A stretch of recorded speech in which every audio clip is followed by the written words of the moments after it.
Okay, so this is a new chapter for physics, that is gravitation.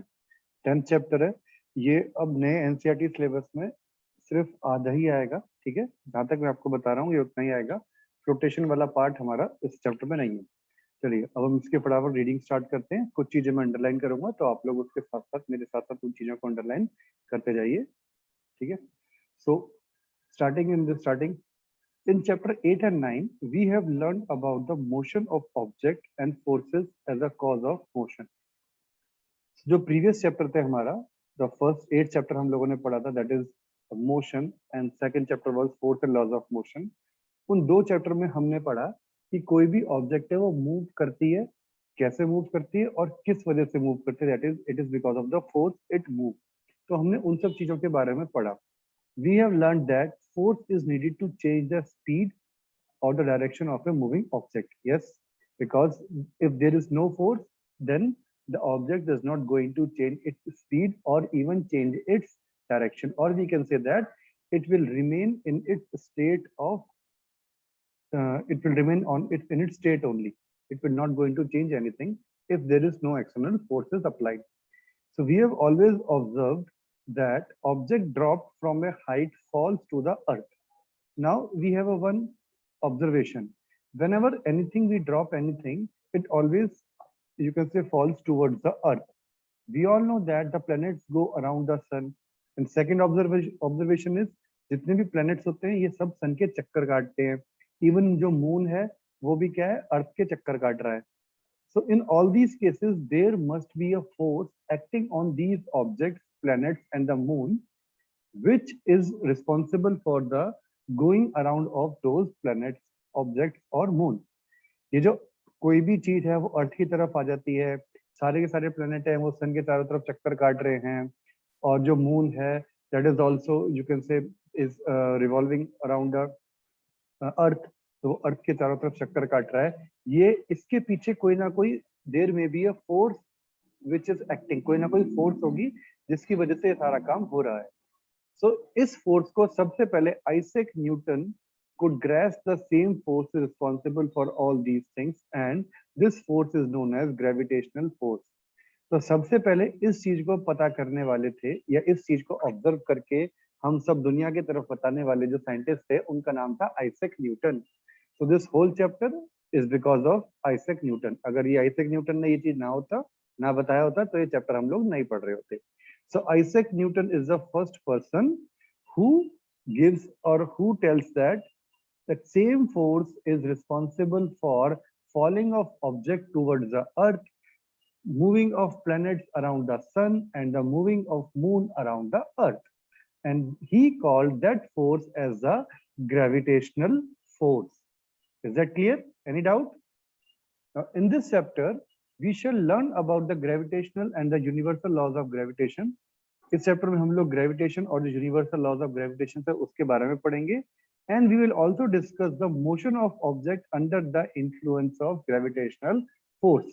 किसी भी चीज को हम लोग नीचे डालते हैं, छोड़ देते हैं, तो वो नीचे क्यों आती है, या कोई चीज ऊपर जा रही है तो because of this gravitational force उनके मोशन पे, उनकी स्पीड पे, उनके एक्सेलरेशन पे क्या फर्क पड़ता है, उन सब चीजों के बारे में हम लोग पढ़ेंगे। वेट ऑफ द बॉडी कैसे कैसे वेरी करती है उसके बारे में हम लोग इस पूरे चैप्टर के अंदर हमें पढ़ाई करनी है, ठीक है। So that is the whole chapter is all about gravitation. That in this chapter we will study about the concept of gravitation. Second point, we will study about the universal law of gravitation, and then we will study about the influence of objects under the effect of gravitation and the weight of the object. Is that clear? Any doubt? Okay. Now gravitation. So we all know that the moon moves around the earth. An object when thrown up reaches certain height and falls downward. हमें सबको पता है कि जो moon है वो अर्थ के चारों तरफ चक्कर काट रहा है, अर्थ सन के चारों तरफ चक्कर काटती है, और मैं किसी भी चीज को अगर ऊपर फेंकता हूँ कुछ सर्टेन हाइट पे जाने के बाद में वो चीज वापस नीचे आ जाती है। It is said that the Newton when was sitting under a tree, an apple fell on him, and the fall of apple made start thinking. Now Newton start thinking. Newton के ऊपर एक बार वो एक बगीचे में बैठे हुए थे तो उनके ऊपर एक सेब गिरा और जब वो सेफ गिरा तब उस चीज को देख के न्यूटन ने जो है ये सब सोचा उन्होंने कि भाई ये सब चीजें क्यों हो रही है। तब उन्होंने ही thought that if the earth can attract an apple can not the attract by the moon, can it not attract the moon.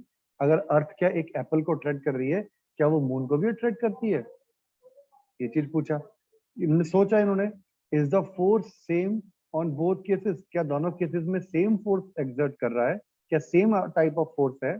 Then he conjugated that the same type of force, तब उन्होंने conclude किया that same type of force is responsible in both the cases. and he argued that at each point of its orbit the moon is falling toward the earth.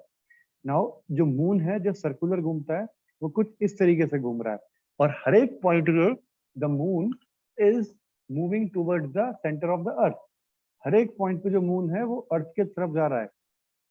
So he argued that each point is in the orbit, the moon fall towards the earth instead of going in a straight line.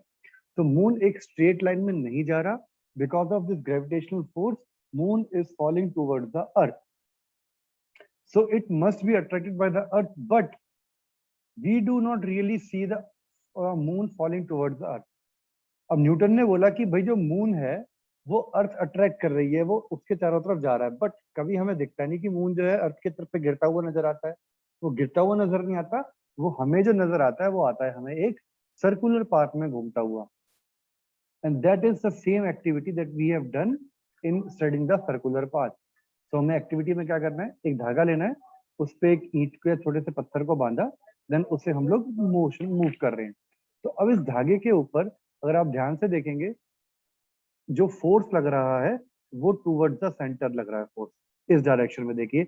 और जो धागा जो stone है वो हमेशा एक straight line path में move करता है, और उस स्ट्रेट लाइन पाथ को हम लोग बोलते हैं टेंजेंट मोशन। कुछ इस तरीके से मोशन करता है, और ये मोशन बार बार चेंज हो रही है। ये पाथ, ये जो मोशन की डायरेक्शन है, the direction is changing again and again. Clear है ये वाली बात सबको?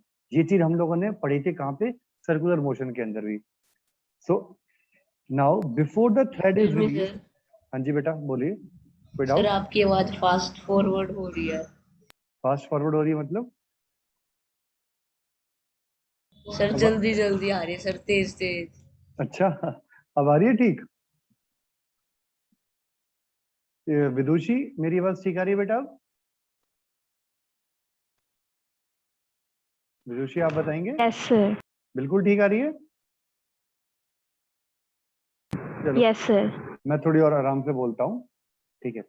तो अब हमने देखा before the thread is release the stone moves in a circular path and a certain speed and changes direction at every point.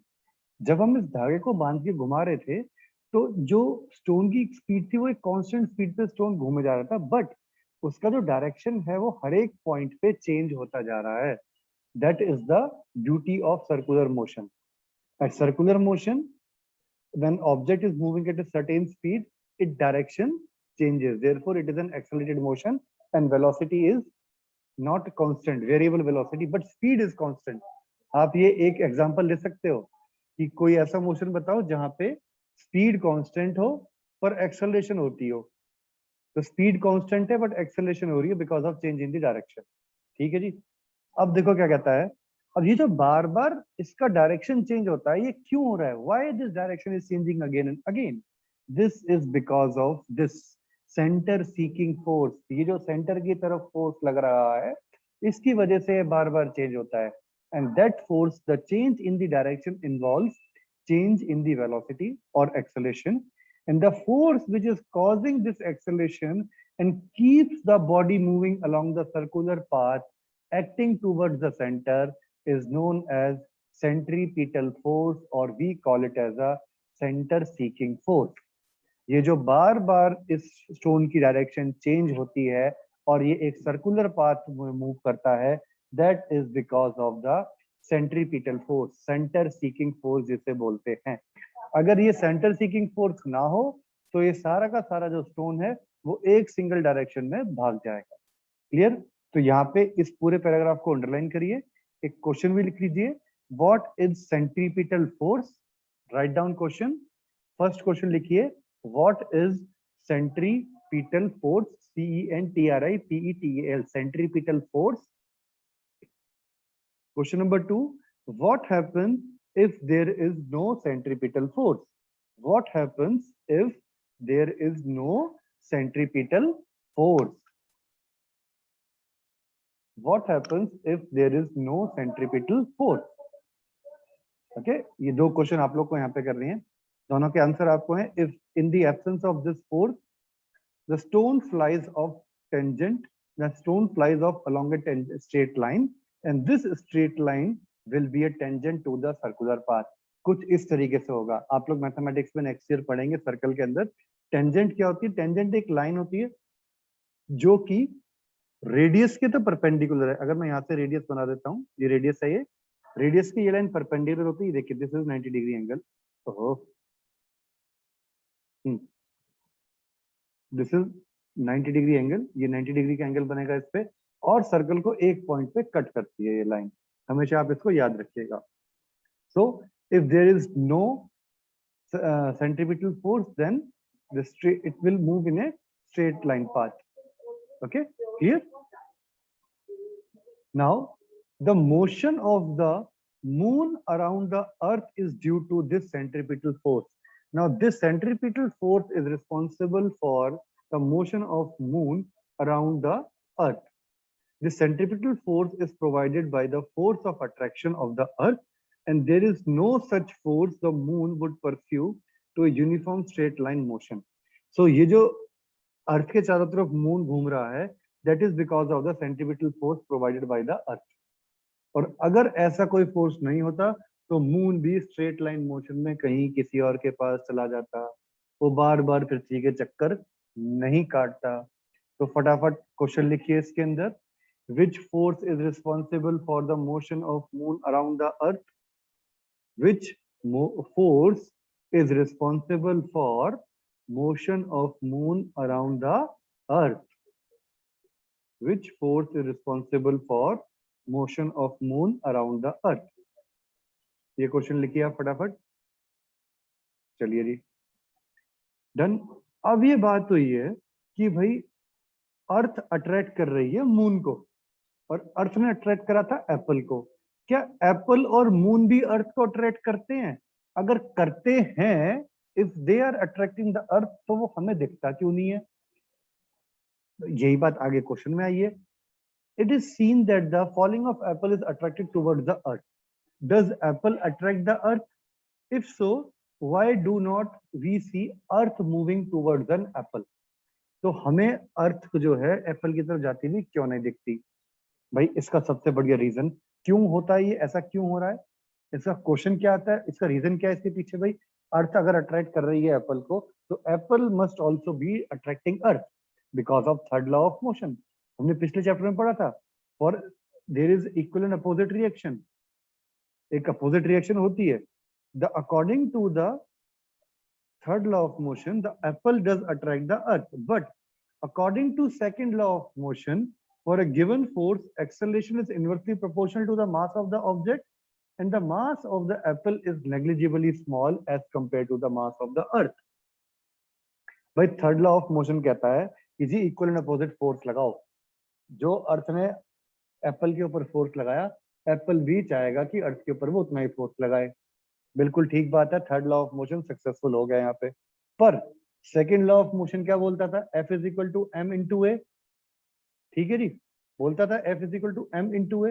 अगर मैं m को जो है F के पास लेके था तो डिनोमिनेटर में आ गया, तो F by M is equal to A, and in this case acceleration is equal to, acceleration is inversely proportional to m.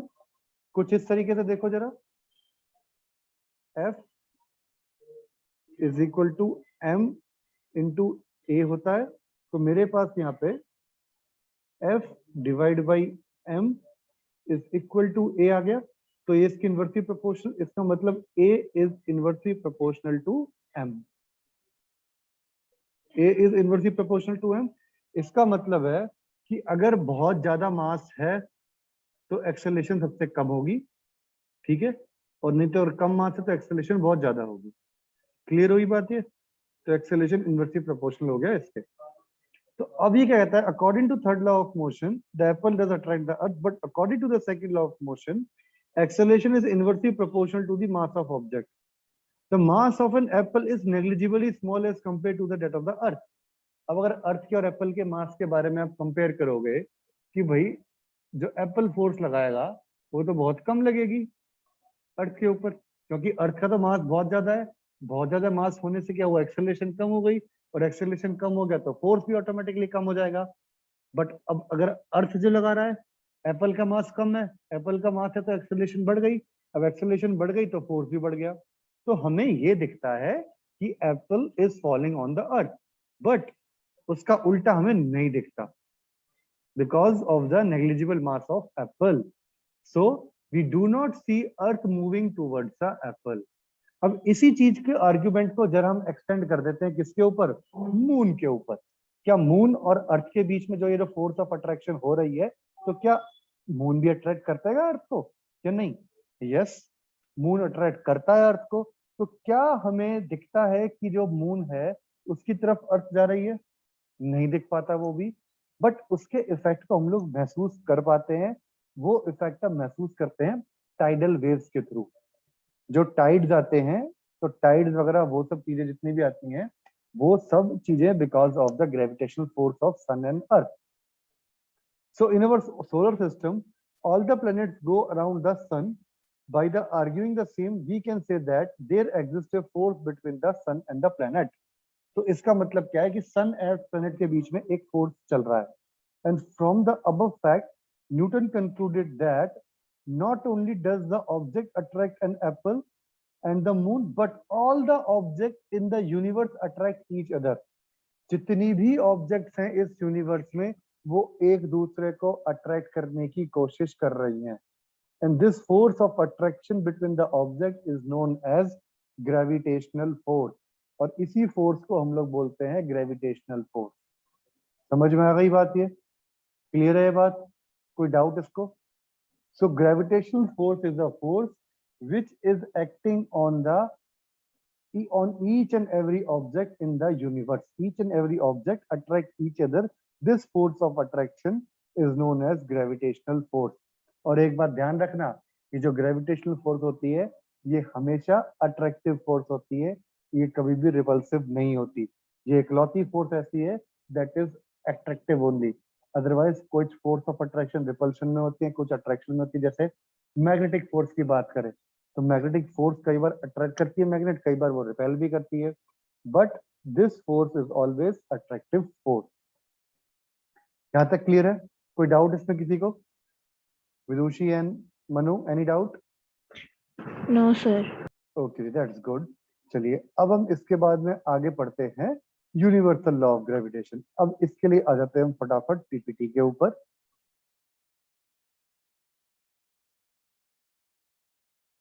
चलिए जी, सो हमने अभी तक पढ़ा था क्या क्या, जरा उसको फटाफट देखते हैं।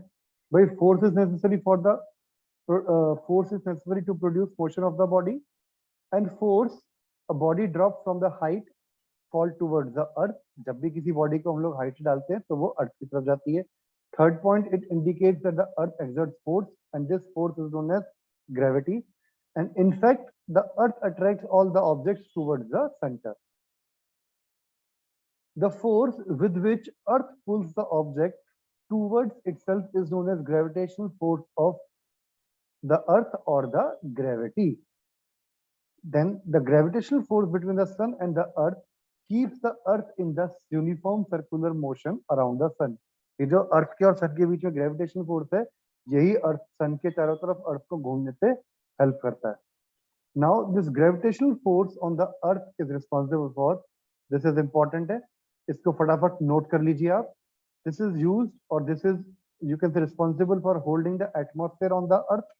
जो अर्थ के ऊपर, जो अर्थ है इसके ऊपर जितना भी एटमॉस्फेयर है, ये जितना भी एटमॉस्फेयर अर्थ के चारों तरफ है, that is because of the gravitational force. जो भी रिवर्स फ्लो करती हैं, that is again because of gravitational force. For हम जितने हम लोग हैं एक अर्थ के ऊपर फर्मली रह रहे हैं, that is because of gravitational force. And the revolution of the moon around the earth, जो हमारे अर्थ के चारों तरफ चंदा मामा जो घूम रहे हैं, that is because of the gravitational force. So these 4 point earth gravitational force is responsible or it is helping the earth. तो इनको फटाफट नोट डाउन कर लीजिए। डन। जल्दी से मैं आपको 2 मिनट का टाइम देता हूँ, आप इसको फटाफट नोट करिए, इन चारों पॉइंट को, इंपॉर्टेंट है ये पॉइंट। Excuse me sir. हाँ जी बोलिए। सर जैसे हम अर्थ पे रहते हैं तो अर्थ हाँ, बहुत फास्ट मूव करती है और हम गिरते नहीं है, अर्थ वैसे ही अदर अर्थ प्लैनेट्स पे भी फास्ट, ऐसे ही होता है। हाँ हाँ हाँ बिल्कुल, अर्थ जो मूव सर कर रही है अगर वो हम इतनी खड़े फास्ट हैं तो नहीं मूव कर गिरेंगे रही। नहीं मतलब। नहीं नहीं नहीं, हमें लगता है कि अर्थ फास्ट मूव कर रही है, बट हमें लगता भी नहीं है कि अर्थ फास्ट मूव कर रही है, बहुत स्लो मूव करती है वो। ठीक है, वो कभी हम ओके गिरेंगे नहीं, सर। हम सर गिरते नहीं, अर्थ के क्यों नहीं, हम अलावा किसी भी ग्रेविटेशन फोर्स इतना ज्यादा है कि हम उसकी वजह से गिरते ही नहीं है। ठीक है, हाँ बेटा मन्नू क्या कह रहे हो? सर स्पेस में नहीं होता ना ग्रेविटेशनल फोर्स। ना बेटा, स्पेस में कोई ग्रेविटेशनल फोर्स नहीं होता, वहां तो वैक्यूम होता है। हाँ, अगर कोई प्लेनेट आ जाए आसपास, उसके ग्रेविटेशनल फोर्स के थ्रू आप अगर उसकी तरफ चले जाओ तो अलग बात है। ठीक है, चलो जी, अब हम पढ़ते हैं आगे न्यूटन्स लॉ ऑफ ग्रेविटेशन और यूनिवर्सल लॉ ऑफ ग्रेविटेशन। अब यूनिवर्सल लॉ ऑफ ग्रेविटेशन कहता है कि भाई अर्थ, जो जितनी भी यूनिवर्स के अंदर कोई भी ऑब्जेक्ट है, सब एक दूसरे को खींचने को तरफ लगी हुई है, सब एक दूसरे को अपनी तरफ खींचने में लगी हुई है। अब इसी बात को इंग्लिश में कैसे याद करना है, पेपर में क्या लिखना है भाई, every object, everybody in the universe attracts each other with a force. सब एक दूसरे को एक फोर्स से कर रहे हैं, and this force is directly proportional to the product of masses and inversely proportional to the distance of square between distance of the square of the distance between them। अब जैसे कि सपोज करो दो object है A and B, इसका मास है m1 and m2, और इनके सेंटर के बीच का डिस्टेंस है d। इसको मैं r नहीं ले रहा, d ले रहा हूँ, r से कई बार रेडियस में कंफ्यूजन हो जाता है। So let two objects a and b of mass m1 and m2 and distance between their center is d। तो अब ये क्या कहता है, the direction of the force. अब ये जो इनके बीच में जो फोर्स है, वो इनकी सेंटर को, दोनों की लाइनों को जोड़ दो, एक लाइन जो बनेगी उस सेंटर ऑफ द बॉडी पे लाइन पे चलता है। जो gravitational force always exist along the line joining the centre of the two bodies. ये इंपॉर्टेंट है, एमसीक्यू के लिए लाइन याद रख लेना मल्टीपल चॉइस क्वेश्चन पे। भाई gravitational force always exist along the line joining the centre of two bodies. ठीक है, now let the force A and B and mass m1 and m2 are placed at a distance d from each other। now F be the force of attraction between the bodies। जो suppose करा F इनके बीच में force of attraction है, so as per the law F is directly proportional to product of masses, that is m1 and m2, दोनों को multiply कर दिया, और F is inversely proportional to the distance between them, is inversely proportional to the square of the distance between them, यानी इनके square के बीच में हो गया। इसका मतलब क्या है, अगर मास बढ़ेगा इनमें से किसी का तो फोर्स भी बढ़ गया, पर अगर डिस्टेंस इनका मान लो आधा हो गया, डिस्टेंस सपोज करो distance will now be d/2, आधा डिस्टेंस हो गया, तो फोर्स बढ़ेगा, बट फोर्स जो बढ़ेगा वो डिस्टेंस का आधे का स्केयर में बढ़ेगा। अगर वो आधा हुआ तो वो 1/2 हुआ तो वो 4 टाइम्स बढ़ जाएगा। ये बात याद रखना, स्केयर में बढ़ेगा, इसको बात को याद रखिएगा। ठीक है, that it will be the square, और इस चीज को बोलते हैं हम लोग inverse square law. This is known as inverse square law. So इस बात को याद रखो। अब दोनों को अगर कंबाइन कर दोगे तो F is directly proportional to m1 m2 upon d square, ये आ गया, और F is equal to capital G। अब प्रोपोर्शनलिटी का साइन हटाओ, capital G m1 m2 upon d square, ये हमारे पास आ गया फॉर्मूला। और इस कैपिटल G को हमने बोला ग्रेविटेशनल कांस्टेंट। ठीक है, क्लियर, इस कैपिटल G को हमने बोला ग्रेविटेशनल कांस्टेंट। आप देख सकते हो, यहाँ पे आ जाइए इसको। सो F is distance, F is equal to G m1 into m2 upon, इसको D बना देता हूं मैं, ये R रेडियस से कंफ्यूज मत होना, d स्क्वायर, ये है d स्क्वायर। ठीक है, where G is known as the universal gravitational constant और जब इसका नाम दे दिया यूनिवर्सल ग्रेविटेशनल कांस्टेंट, तो जो इसकी वैल्यू है दैट रिमेन सेम, अभी डिस्कस करेंगे इसकी वैल्यू क्या है, that remain same through out, वो कभी चेंज नहीं होती, that value remain same through out the universe. ठीक है, चलिए यहां तक समझ में आ गया, कोई डाउट? सर ये ठीक है। जो आपने आर की जगह डी लिखा है, एग्जाम में तो डी आर ही लिखना होगा ना? ना डी लिख दो, कोई दिक्कत नहीं है, जो तुम्हारा मन करे डी लिखो आर लिखो, it's all up to you. Okay sir.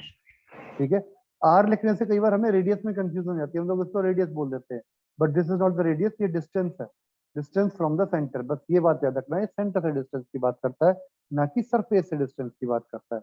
ठीक है, चलिए ये इंपॉर्टेंट है डेरिवेशन पूरी की पूरी, आपके पास जब भी आता है लॉ लिखने के लिए तो आपको ये पूरी की पूरी डेरिवेशन लिखनी होती है। ठीक है, इसको आप लोग नोट कर लेना, ये वीडियो आएगी, वीडियो से आप नोट कर लीजिए। ठीक है, चलिए अब हम कुछ प्रॉपर्टी पढ़ते हैं ग्रेविटेशनल फोर्स की। सबसे पहली प्रॉपर्टी जल्दी जल्दी पढ़ेंगे, कुछ ऐसी खास प्रॉपर्टीज नहीं है, बट हाँ इनको याद भी रखना है हमें। The gravitational force is the weakest force in the nature, ये सबसे ज्यादा वीक फोर्स होता है नेचर के अंदर। सेकंड पॉइंट क्या याद रखना है हमें, it is an attractive force, ये एक अट्रैक्टिव फोर्स है, जैसे कि हमारे पास तो इलेक्ट्रोस्टैटिक और मैग्नेटिक फोर्स होते हैं, दे आर बोथ अट्रैक्टिव और repulsive, but gravitational force is the only attractive force. ठीक है, थर्ड पॉइंट याद रखना है, it is a mutual force. Mutual force का मतलब अगर ऑब्जेक्ट ए लगा रही है तो बी के ऊपर, तो बी भी ए के ऊपर इस फोर्स को जो है अप्लाई कर रहा है, that is a mutual force, that is first body attracts the second body and the second body also attracts the first body with equal force, that is why the name mutual is there, दोनों ही body एक दूसरे के ऊपर ये force लगा रही हैं। And ये जो फोर्स होता है पहले बताया था, ये फोर्स हमेशा सेंटर को जोड़ती हुई लाइन के ऊपर लगता है, that is the central force, central seeking force. ठीक है, it is the distance and mass dependent force, ये फोर्स डिपेंड करता है उन बॉडीज का मास कितना है और उनके बीच में डिस्टेंस कितना है, जितना ज्यादा डिस्टेंस हो जाएगा उतना ये फोर्स कम हो जाएगा, जितना ज्यादा ये मास होगा उतना ये फोर्स ज्यादा हो जाएगा। ठीक है, ये बताई बात हमने। सिक्स पॉइंट था, it obeys inverse square law, inverse square law यही वाला 1/d स्केयर वाला जो लॉ बताया था, दिस इसमें स्केयर से इनवर्स ले, f is inversely proportional to d square, so that's why it is known as inverse square law. Next point हमारे पास आता है, it is a long range force, ये बहुत दूर दूर तक फोर्स चलता है, it decreases with the distance as the inverse square law and becomes zero only after the infinite distance, और बहुत दूर जाके ये जीरो हो जाता है, अदरवाइज जीरो नहीं होता, कुछ ना कुछ थोड़ा बहुत लगता ही है। एट पॉइंट लास्ट पॉइंट क्या कहता है, it does not depend upon the medium, ये दो बॉडीज के बीच में कोई भी मीडियम हो उस चीज पर डिपेंड नहीं करता, वो एयर हो, सॉलिड हो, गैस हो, एक्स वाई जेड कुछ भी हो, it will always act as a same, it do not depend upon the medium. It means कोई भी ग्रेविटेशनल शील्डिंग नहीं होती, ऐसी कोई चीज नहीं होती जो कि फोर्स ऑफ ग्रेविटी को रोक दे। ठीक है, क्लियर हो गई बात, ये सारे के सारे पॉइंट क्लियर है, एनी डाउट? ऑलराइट, चलिए जी लास्ट टॉपिक आज का करते हैं, इस जी की यूनिट और इसकी वैल्यू। अब देखो जरा, मैंने क्या करा, F इज इक्वल टू, ये जो फॉर्मूला था यहाँ पे F is equal to g m1 m2 d square था, मैं d और इनको सबको एक साइड ले गया हूँ, g को इधर ले गया और f को इधर लेके आ गया, तो क्या होगा, जरा d स्क्वायर इंटू f हो जाएगा, m और m2 नीचे आ जाएंगे डिनोमिनेटर में, तो मेरे पास g is equal to f into d square upon m1 into m2 आया। जरा इसकी यूनिट लिखनी स्टार्ट करो, फोर्स की यूनिट होती है न्यूटन, डी का मतलब डिस्टेंस है, डिस्टेंस की यूनिट होती है मीटर का स्क्वायर आ जाएगा यहाँ पे, और ये क्या है केजी इंटू केजी, तो this is newton metre square KG square, so this is the unit of universal gravitational constant, ये यूनिवर्सल ग्रेविटेशनल कांस्टेंट की यूनिट होती है, और इसकी वैल्यू है 6.67 into 10 power 11 newton metre square KG inverse, इस value को याद करना पड़ेगा, 6.67 into 10 power -11 newton metre square KG inverse, this is the value of gravitational constant, and the value of g does not depend upon the medium, ये हम लोग पढ़ चुके हैं अभी, The value of g is same throughout the universe and hence its name is there, that is universal gravitational constant. SI unit is Newton meter square kg inverse -2, and universal gravitational constant is different from acceleration due to gravity. इसके बारे में हम लोग अभी पढ़ेंगे थोड़ी देर बाद, इसको भी भूल जाओ, मैं थोड़ी देर से मतलब है कल परसों में हम लोग इसको पढ़ेंगे. Now if the two bodies of mass 1 kg are separated by 1 meter distance, suppose F is equal to g m1 m2 upon d square. ये फॉर्मूला है. मान लो m1 और m2 मेरे पास है 1 kg और d की वैल्यू है 1 मीटर, तो F क्या हो जाएगा, g into 1 divide by 1 square, यानी F will equal to g. Now force of gravitation and universal gravitation constant will become same. So therefore definition क्या आती है, universal gravitational constant g is numerically equal to force of gravitation which exists between the two bodies of unit mass kept at a distance of unit distance at each other. अगर कोई दो bodies हैं जिनका मास 1 kg है और उनके बीच का distance is around 1 metre, तो जो उनके बीच में जो ग्रेविटेशनल कांस्टेंट होता है और जो उनके बीच में जो फोर्स है उसकी न्यूमेरिक वैल्यू सेम रहेगी. ठीक है, क्लियर हुई ये बात? तो ये है हमारा सारा का सारा यूनिवर्सल ग्रेविटेशनल कांस्टेंट की और यूनिवर्सल ग्रेविटेशन लॉ और अभी तक की चीजें. Is that clear? आज के लिए फिलहाल हम लोग इतना ही पढ़ते हैं. ठीक है, फटाफट इसको जो है आप लोग नोट करिए और इसमें कोई डाउट है तो बताइए मेरे को.